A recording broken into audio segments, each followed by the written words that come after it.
Okay. All right. So, yeah, like I was saying, when it comes to these sort of computations, the computations are easy, but there's a lot of small subtleties at play. So I made sure to go read the textbook very carefully to see what kind of conventions the textbook requires. So just as a proof of concept, let's start with this relatively easy exercise from the textbook. This is question 2b. And this is saying, compute log of I. Okay?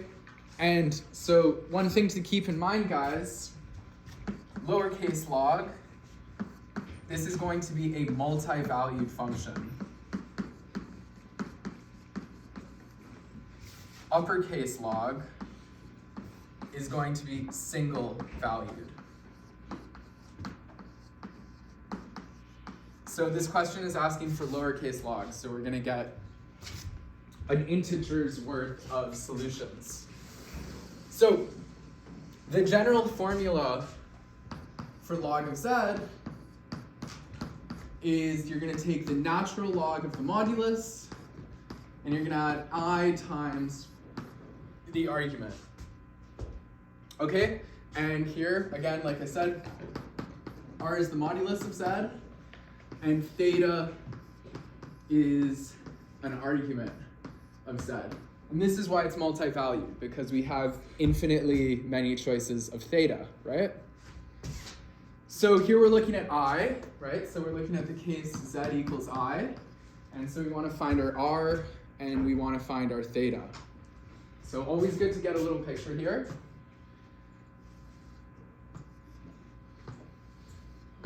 Okay, so I is chilling right here. Our R is this length here, which is 1.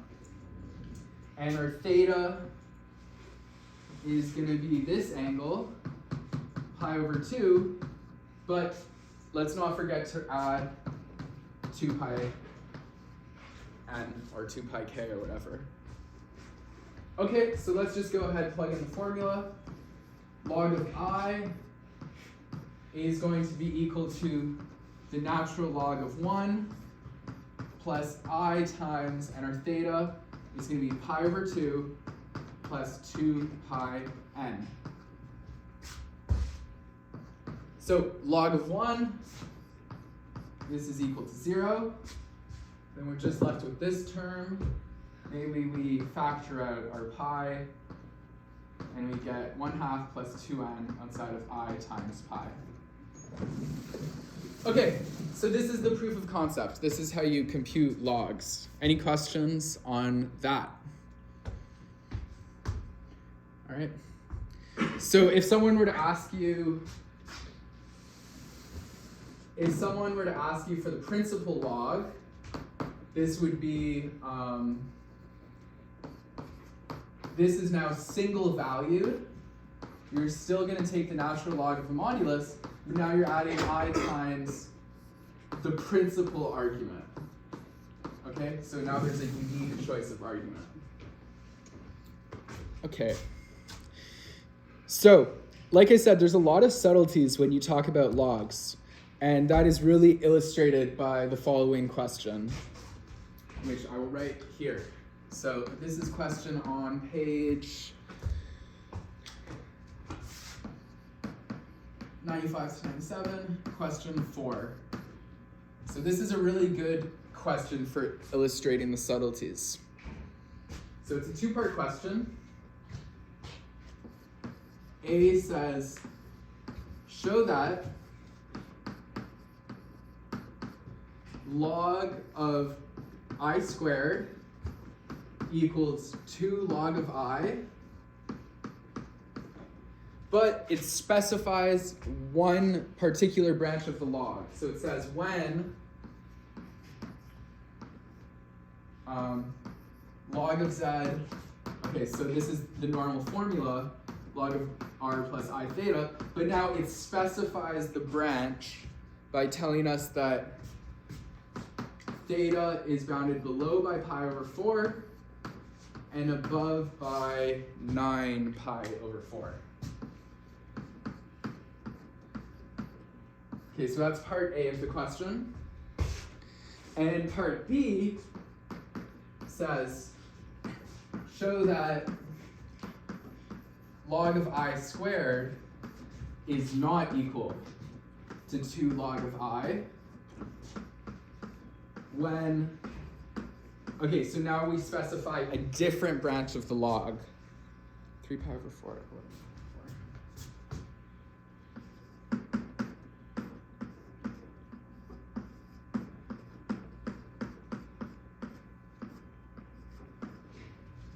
Okay, so on this first branch of the log, we have the usual exponent law, which we're used to.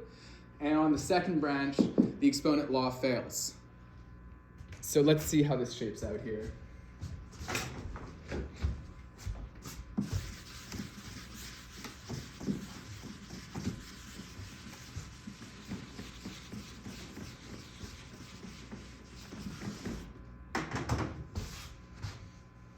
Okay, so we want to show log of I squared equals 2 log of I on a specified branch.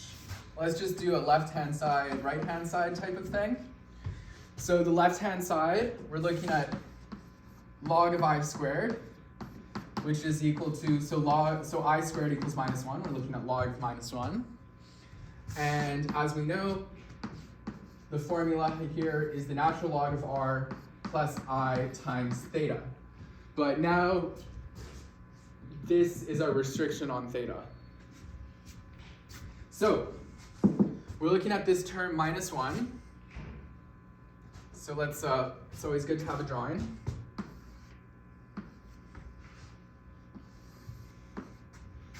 Okay, so here's the point -1. So the R is easy to find. The R is just this length here, right? So R equals 1, fair enough. But now we want to find theta subject to this restriction. So pi over 4, that's an angle like this. There's our pi over 4. And now we want to find theta, which is in between pi over 4 and 9 pi over 4. So this is our lower bound, and our upper bound, 9 pi over 4, is that. So this second angle I drew here is 9 pi over 4. So, which theta will we choose? Well, we just need theta to lie between these two angles. So the first thing you might think of is taking theta equal to pi. And that does work, okay? So the observation here is that pi is a valid argument of -1, and moreover, it satisfies the bounds that the restriction we've been given.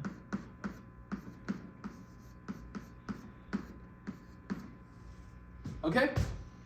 And so now we can just go ahead and plug it into this equation. So log of I squared, plugging into this equation here. So the natural log of R equals 1 plus I times theta equals pi. Log of 1 is equal to 0. And so this becomes I times pi. Okay, so that's what we have on the left-hand side. And now we'll just do a quick analysis of the right-hand side.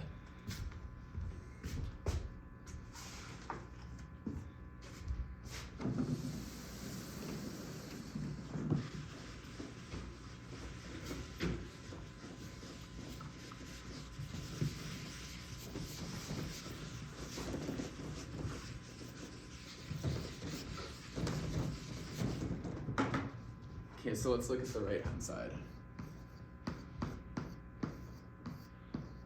So now we're looking at 2 log of I. Okay? And again, we're going to use the formula we have for log. So this becomes the natural log of the modulus plus I times theta, where theta is subject to this restriction we've been given. So again, let's take a look at our picture.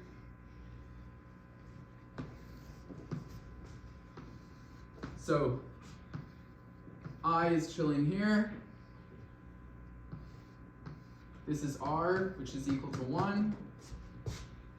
And our theta, well, let's just see if pi over 2 works. Okay, so that's the angle pi over 2. And then you can check that, again, this choice of theta is going to satisfy the restriction we're given. So pi over 4 is less than pi over 2 is less than or equal to 9 pi over 4. Okay, so this is a valid choice for this branch. Okay, so now we got 2 log of I. This is equal to 2 outside of the natural log of 1 plus I times pi over 2. Okay, natural log of 1 equals 0. Chop this up, and you get I times pi. Okay, so the left-hand side is equal to the right-hand side, and we're done. Okay, so that's part A. Part A shows when we restrict to this specific branch of the log, our exponent rule works in this case. And then part B says, well, let's look at a different branch of the log where the exponent rule will fail. So any questions about how we went about part A here? Comments, concerns? Okay. Is it okay with everyone if I just erase what I just wrote on this board? Okay. So let's do a left-hand side, right-hand side thing again. And this time we're aiming to show that the left-hand side is not equal to the right-hand side. Okay, so this time we're showing, so we have log of I squared not equal to 2 log of I, where we're now looking at a different branch of the log. Okay, so left-hand side. So again, log of I squared, that's equal to log of minus 1. And, okay, so this is the natural log of R plus I times theta.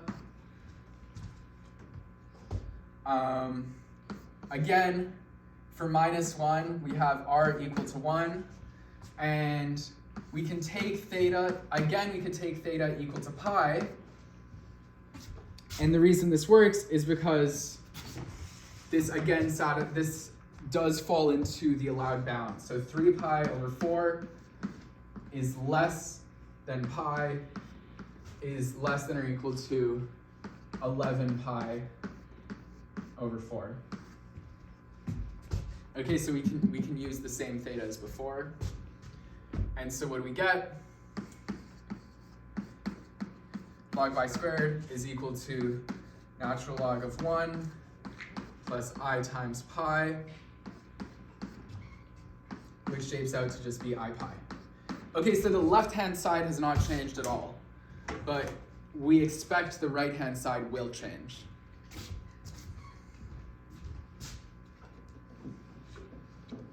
Okay, and so again, this is the solution to B. Solution to B.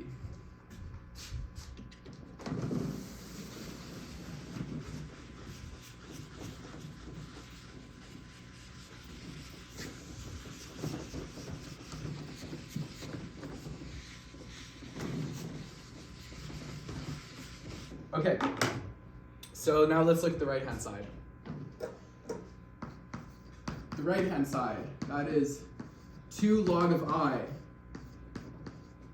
So this is where things look a bit different.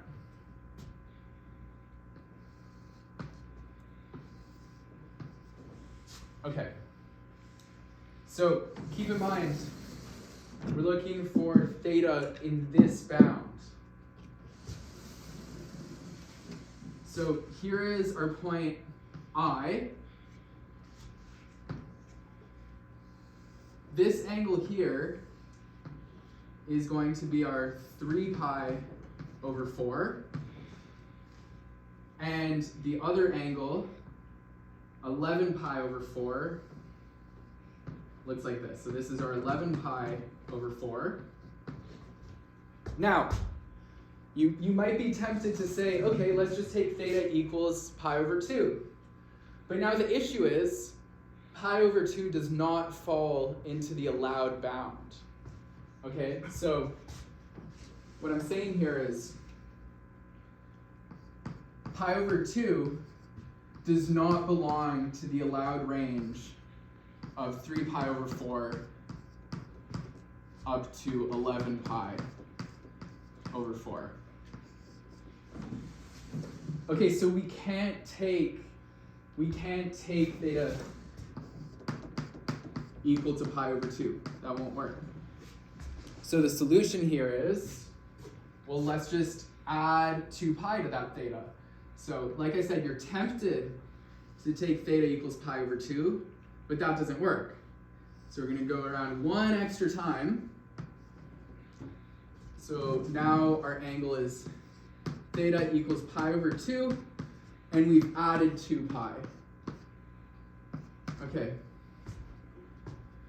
So I'm not great at fractions, but let's see if I can work this one out. So multiply, so 4, so I think it ends up being 5 pi over 2. Is that correct? Okay.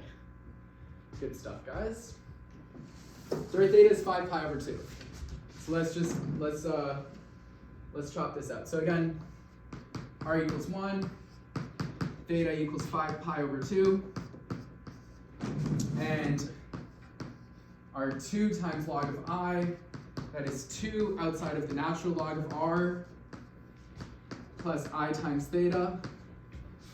This is equal to 2 outside of the natural log of 1, plus I times 5 pi over 2. And this just shapes out to be 5 pi I. Okay, so the left-hand side was equal to pi I, which is not equal to 5 pi I, which is equal to the right-hand side. Okay, so the left-hand side is not equal to the right-hand side.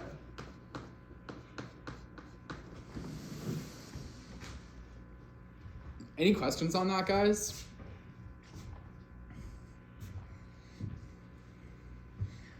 Okay, so what's the moral here? The moral here is that the usual log rules we know for real numbers also work for complex numbers, kind of, not really.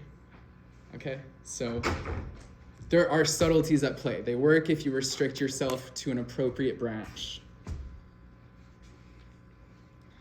I guess now is a good time to do the quiz. Okay, so quiz on Avenue to Learn. Let's do it.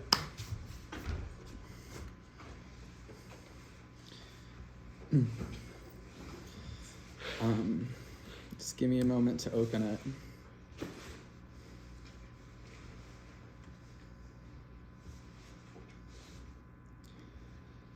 Okay, can you guys see it? Yep. Yeah. Okay, cool. So let's see. Yeah, I'll give you guys until like 58 or 59.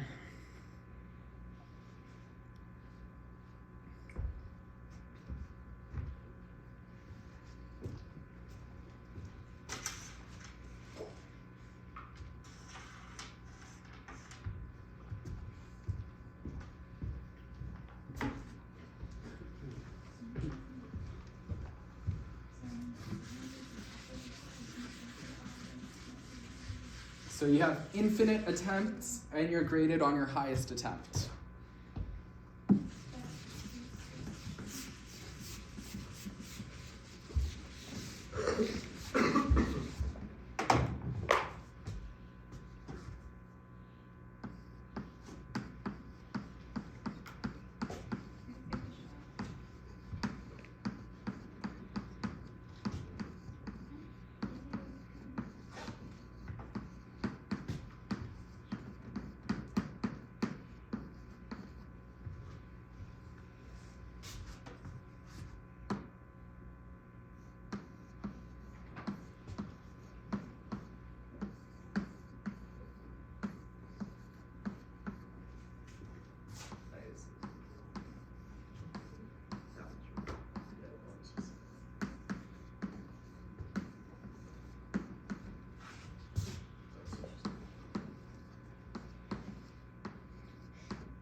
changing Z along Z along. It's gonna like, it's not gonna be really forever. Actually, but I'll do it. Use exponential trap. These both should be multi.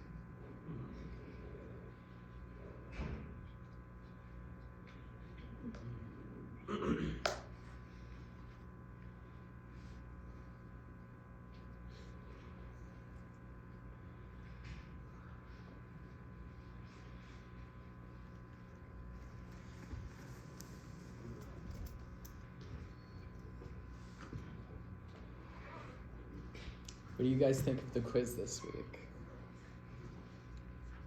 8 options as opposed to the usual 4.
Okay, put your hand up if you have not yet completed the quiz.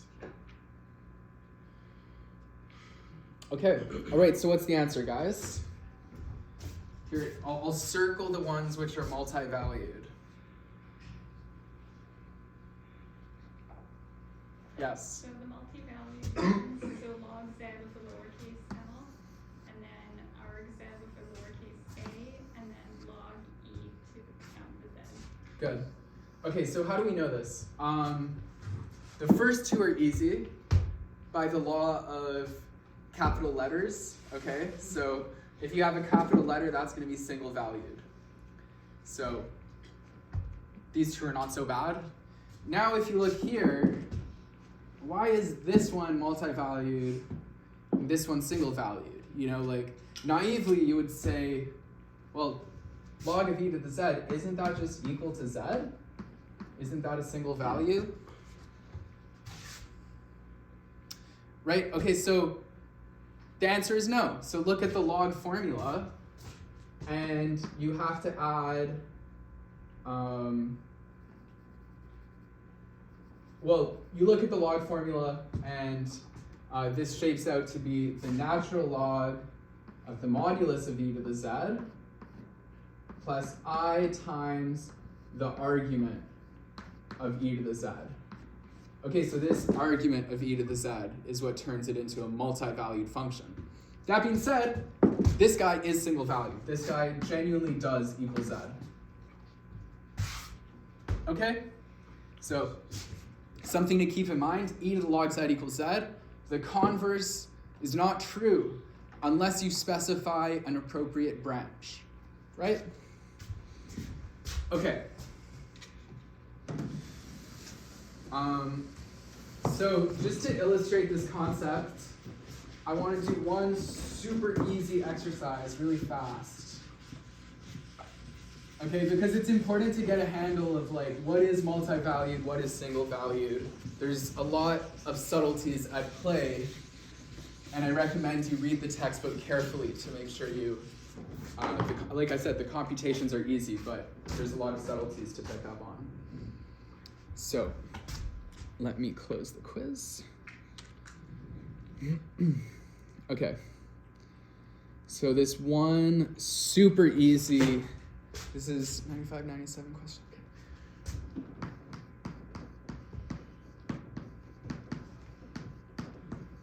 Question 7. So, find all solutions.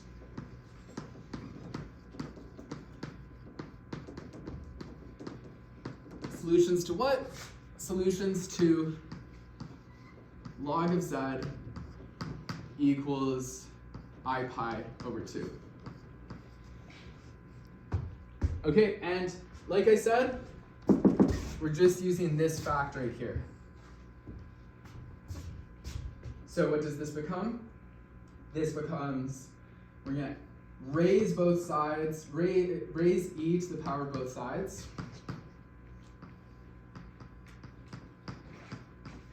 So on the right-hand side, you get the log and the e cancel out, like we just discussed. Or that's on the left-hand side. And on the right-hand side, you're going to use Euler's formula to find that this is just equal to I. Okay, so the only solution is z equals I. All right.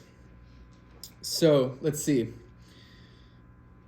We've done multi-valued logs. Would you guys be comfortable doing a principal log?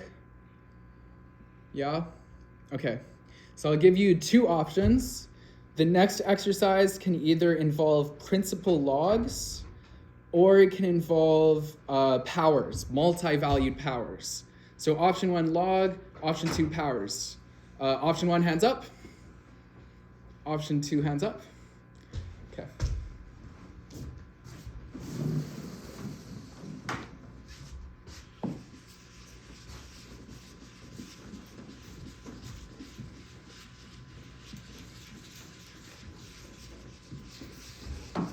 Okay. So let's do page 103.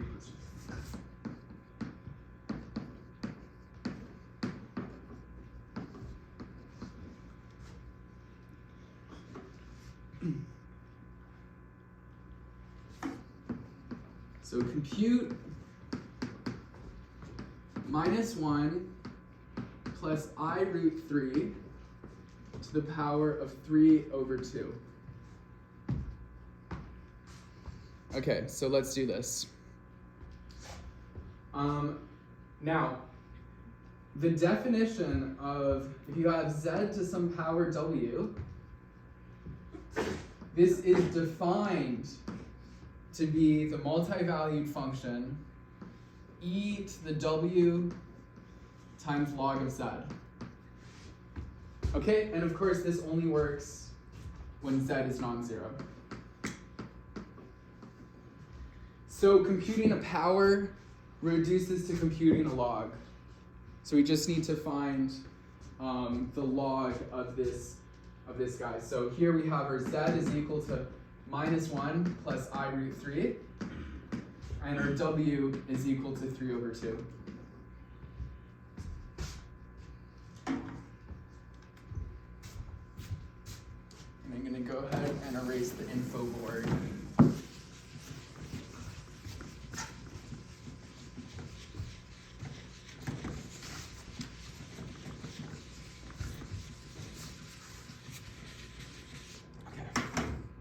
So what we want to do is compute log of -1 plus I times the square root of 3. And we know the formula, this is the natural log of R plus I times theta. So, always good to draw a picture.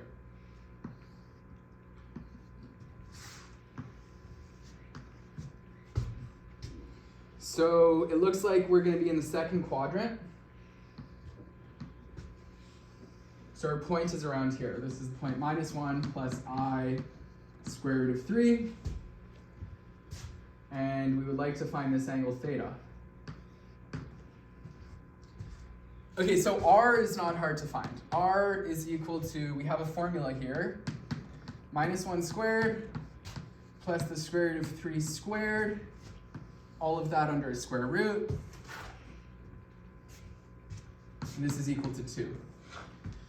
And so now we want to find theta. Well, before we find theta, let's just find, I like to look at my special triangles, so it's better to find this intermediate angle phi. Okay, so we have this special triangle. We're looking for this angle phi here. This side has length 1. This side has length square root of 3.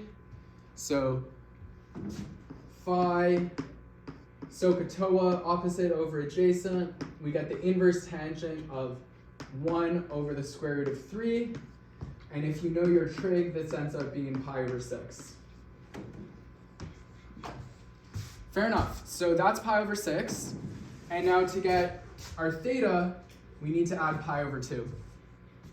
So our theta is this pi over 6 plus pi over 2, right? So here's our pi over 6 here. And then this angle here is our pi over 2.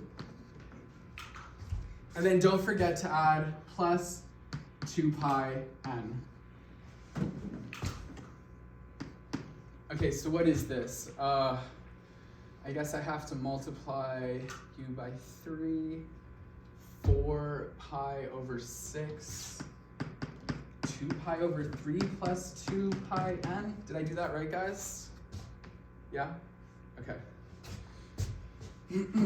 My usual fractions guy in the front row is not here today, so I actually have to do a bit of math. Okay, good. And so now it just comes down to knowing your trig functions and your Euler's formula.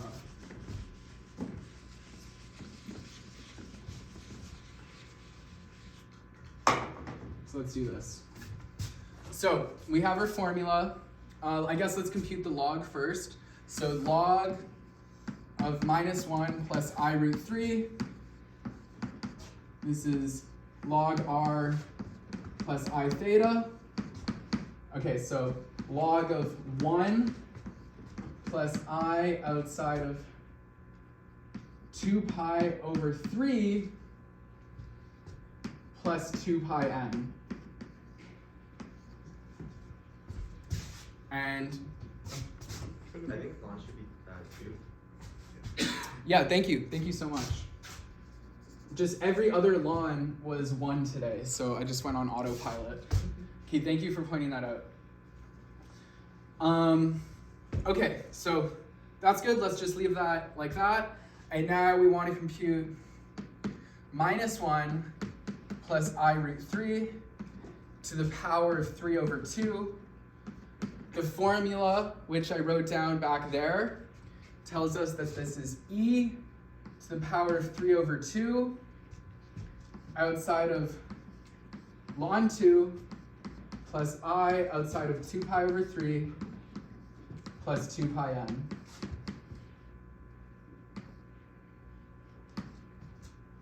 Okay. And we can do a lot better than this. So, this is just going to be a question of chopping it up correctly. So I'm going to take our 3 over 2 ln 2. I'm just going to put that right there. I'm going to multiply by e to the I 3 pi over 2 e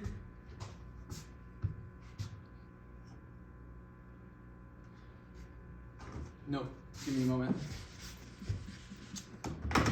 E to the 2 over 3 outside of I 2 over 3 I times 2 pi over 3 plus 2 pi n. Okay, so it looks like 2 over 3, okay. No, it's 3 over 2, that's what was going wrong. Okay, so 3 over 2. Did I write? Okay, looks like I did it correctly everywhere else. So yeah, this 3 really wants to cancel with this 3, and this 2 really wants to cancel with these 2's. So let's focus on the first factor here. So this is just a real number. Okay, so we can just use our knowledge of real numbers to deal with this first factor. So, this first factor, I'm going to do a little bit of math in my head, but I think you guys can keep up because it's just a real number. This first factor is equal to 2 root 2. So I just did a few little steps in my head there. And then we have this other annoying term to deal with. So let's chop it up this way. 2 over 2, 2 over 3. E to the I pi. E to the I. E to the I 3 pi n.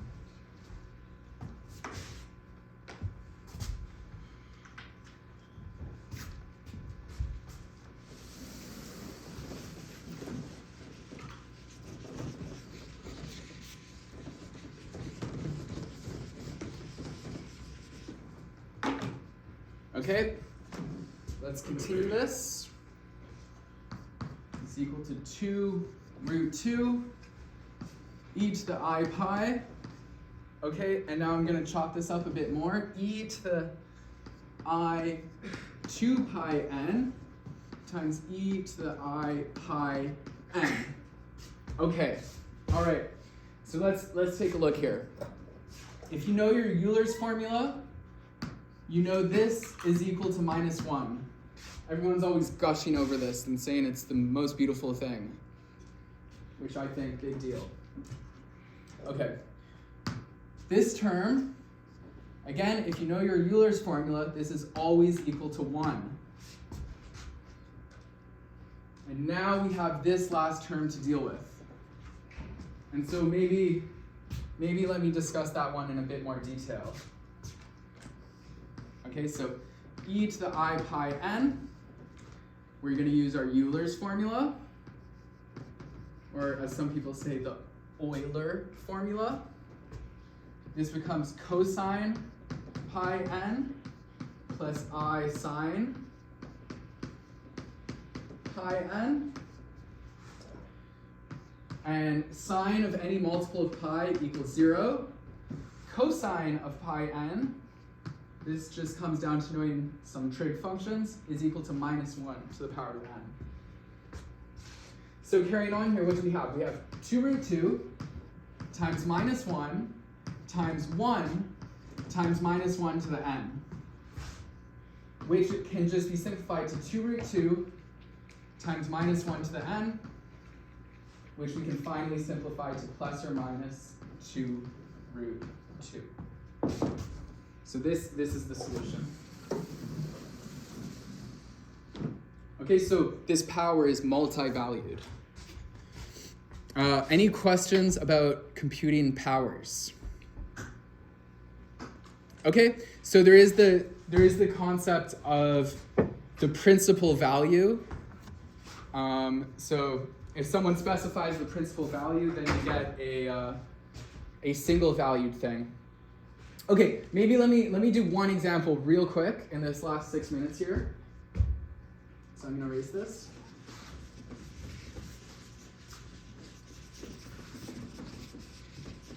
Let's do an example real quick. And this won't take us too long. Principal value of I to the I. This is page 103, question 2. And I think this is part A. Yeah. So it says compute the principal value of I to the I. Okay, so when they say principal value, now you know you're looking at a single value thing. Okay, and to remind you of the formula, principal value of z to the w is, by definition, e to the w times the principal log of z. Okay? So here we're looking at w equals I and z equals I.